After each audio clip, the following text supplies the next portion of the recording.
100 বছর পিছিয়ে পড়ার মূল কারণ হলো সেই বুদ্ধিজীবীদেরকে হত্যা করা। সেই 71-এ বুদ্ধিজীবীদেরকে হত্যার পিছনে যারা দায়ী ছিলেন তাদের সকলকে আইনের আওতায় এনে শাস্তির বিধানের আহ্বান জানায়। এবং পাকিস্তানিরা বাংলাদেশের যেসব মুক্তিকামী আল বদর আল শামস ছিল তাদের পরিকল্পনা ছিল এই বাংলাদেশকে মেধাশূন্য করার।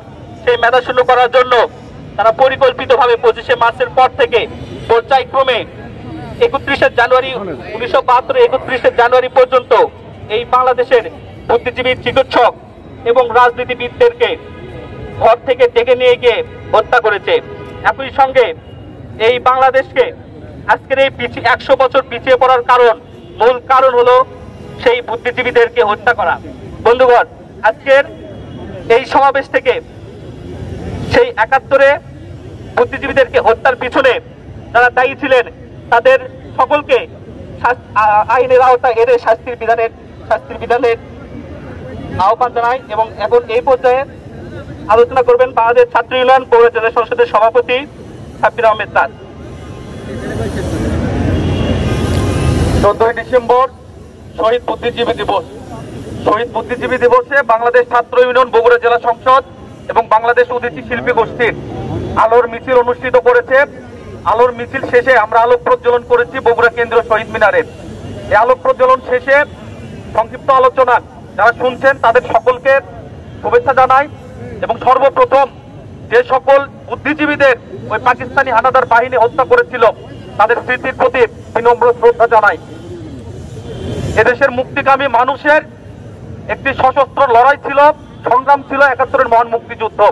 এই মুক্তিযুদ্ধের একদম শেষ পর্যায়ে যখন পাকিস্তানি হানাদারেরা বুঝতে পারে যে তাদের পরাজয় সুনিশ্চিত, তখন তারা পরিকল্পিতভাবে এদেশকে মেধাশূন্য করার একটা পরিকল্পনা গ্রহণ করে। তারা এদেশের বুদ্ধিজীবীদের, এদেশের নামকরা চিকিৎসক, প্রকৌশলী, আইনজীবী সহ, শিক্ষক সহ বিভিন্ন লোকজনদের বাড়ি থেকে তুলে নিয়ে গিয়ে নৃশংসভাবে তাদেরকে হত্যা করে। তাদের স্মরণে আমরা প্রতি বছর বুদ্ধিজীবী দিবস পালন করি। আজকে আমাদের স্বাধীনতার 53 বছরের বেশি সময় অতিবাহিত হয়ে গেছে, কিন্তু দুঃখজনক যে সকল মানুষ, যে সকল বুদ্ধিজীবী হত্যার শিকার হয়েছিলেন তাদের একটা পূর্ণাঙ্গ তালিকা এদেশের কোনো সরকারই এখন পর্যন্ত তৈরি করেনি। স্বাধীনতার পরে যে একটি তালিকা তৈরি করা হয়েছিল সেইটা করা হয়েছিল যুক্তরাষ্ট্রের পৃষ্ঠপোষকতায়, সিআইএ সেই তালিকাটা তৈরি করেছিল। এছাড়া আমরা আরো উদ্বেগের সাথে লক্ষ্য করি এদেশে হাজারো হাজারো বধ্যভূমি ছড়িয়ে ছিটিয়ে রয়েছে যে জায়গাগুলোতে এই বুদ্ধিজীবীদের নৃশংসভাবে হত্যা করা হয়েছিল, কিন্তু এই বধ্যভূমিগুলো এখন পর্যন্ত রক্ষণাবেক্ষণের ব্যবস্থা করা হয়নি। বিভিন্ন বধ্যভূমি সেগুলো অবহেলায় পড়ে রয়েছে। এমন অনেক জায়গা রয়েছে যেখানে বধ্যভূমি তৈরি করা হয়নি।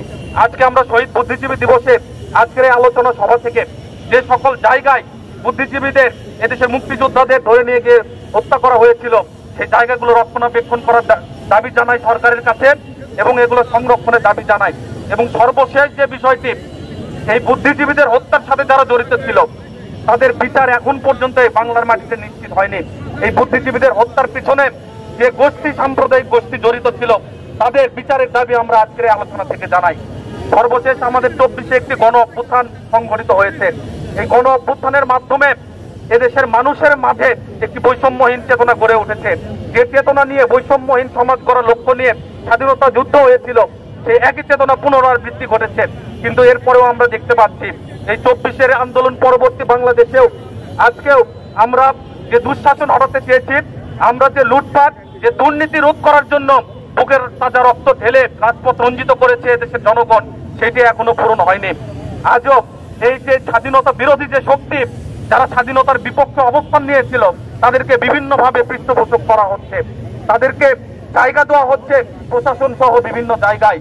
আমরা আজকের এই আলোচনা থেকে এই সকল অপশক্তির বিরুদ্ধে এদেশের মুক্তিকামী জনসাধারণকে পুনরায় দাঁড়ানোর আহ্বান জানাচ্ছি।